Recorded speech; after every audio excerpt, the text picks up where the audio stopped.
ॐ भूर्भुवः स्वः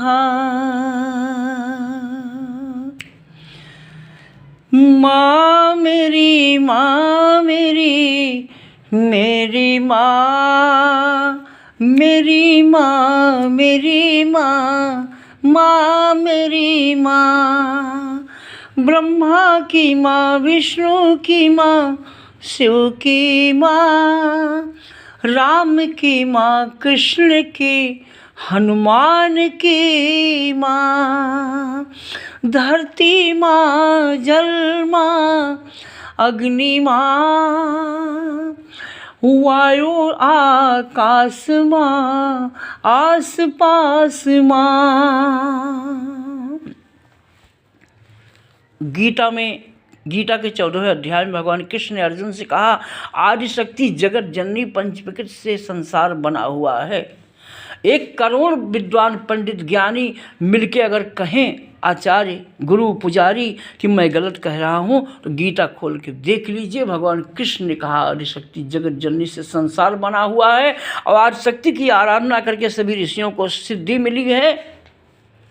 आदि शक्ति की आराधना कभी भी चलते फिरते उठते बैठते सोते जागते किया जा सकता है। जो माँ 24 घंटा सबका ध्यान करती हैं, उस माँ का ध्यान करने के लिए कोई समय नहीं है। वो माँ समय नहीं देखती। जिस माँ ने सबकी रचना किया है वो 24 घंटा सबको याद करती हैं, सबके हृदय में रहती, सबको लेके चलती। उस माँ का ध्यान ऋषियों मनीषियों ने, वो वेद माता देव माता विश्व माता हैं, वो जलचर थलचर नभचर, जल में रहने वाले थल में रहने वाले आकाश में उड़ने वाले, वो माँ सबका ध्यान रखती हैं। वो बहुत बड़ी हैं, विराट हैं, विशाल हैं, अनादि हैं, अनंत हैं, अखंड हैं। उनका कभी न जन्म हुआ न कभी मृत्यु होने का कोई सवाल ही नहीं है। और उस माँ को जब बच्चा याद करता है तो माँ मूर्ति नहीं हो सकती। मूर्ति तो इसलिए बनी है कि उसमें उससे लोग जुड़ें।